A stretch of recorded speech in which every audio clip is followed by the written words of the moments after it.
రామాయ రామభద్రాయ రామచంద్రాయ వేదసే రఘునాథాయ నాథాయ సీతాయాం పతయే నమః.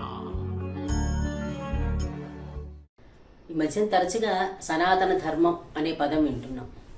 సనాతనమైనది అంటే చాలా పూర్వమైనది అనేది ఒక అర్థం. ఇంకో అర్థం ఏంటంటే సనాతన ధర్మం అనేది ఇప్పటిదాకా ఆ పదం నిలబడింది అంటే అర్థం ఏంటంటే అప్పుడు చెప్పినది ఎప్పటికీ మనకి అనుసరించదగినది. అంటే చిన్న ఎగ్జాంపుల్ చెప్పుకుందాం అందరికీ అర్థమయ్యేలాగా. సూర్యుడు తూర్పున ఉదయిస్తాడు, పడమటన అస్తమిస్తాడు. అది ఎప్పుడు కూడా అలాగే ఉంటుంది, మార్పు రాదు. అలా ఏదైతే మార్పు చెందకుండా ఉంటుందో అది సనాతన ధర్మం.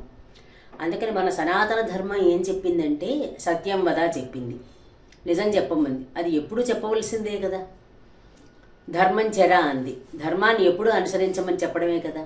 ఇలా ఏవైతే మనం నిత్యం అనుసరించాలి అని చెబుతుందో అది సనాతన ధర్మం. దీనికి మనకి తోచని వాడు సనాతన ధర్మం అంటే మళ్ళీ కులాలు, బ్రాహ్మణులకు సంబంధించింది. ఏదొచ్చినా చివరికి అన్నిటికీ బ్రాహ్మణుల మీదకి తోసేస్తూ ఉంటాం. ఇది ఏ వర్ణాలకి సంబంధించింది కాదు. వేదాలు అందరూ చదువుకోవచ్చు అన్నట్టుగానే సనాతన ధర్మాన్ని అందరం పాటించవలసిన ధర్మం అది. అందుకని పాటించవలసిన ధర్మానికి కులాలు, మతాలు, ప్రాంతాలు, భేదాలు ఏమీ ఉండవు.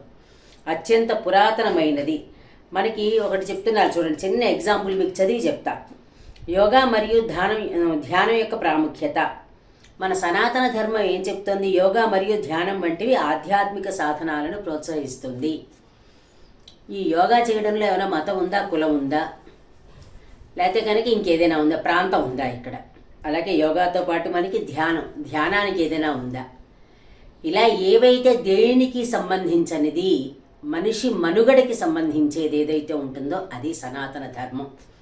అంతేగాని దేవుళ్ళకి అపచారం జరిగిపోతే సనాతన ధర్మానికి అపచారం జరిగిపోయింది అనడం కాదు ఇక్కడ. అంటే దేవుళ్ళు ఏదో అంటున్నామని మళ్ళీ తప్పు దానికి వక్రీకరించుకోకూడదు.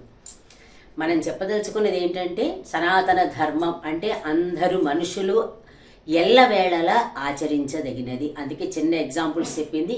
నిజం చెప్పడం, ధర్మాన్ని ఆచరించడం, యోగా చేయడం, ప్రాణాయామం చేయడం, వీటికి ఏవైతే మనం అన్ని మనుషులకి, ప్రపంచంలో మనుషులందరికీ పనికొస్తుందో ఇది సనాతన ధర్మం అంటే. అందుకని సనాతన ధర్మం అనే దాన్ని ఒక దేశానికి, ఒక ప్రాంతానికి, ఒక కులానికి, ఒక మతానికి మాత్రం దయచేసి అంటగట్టకండి.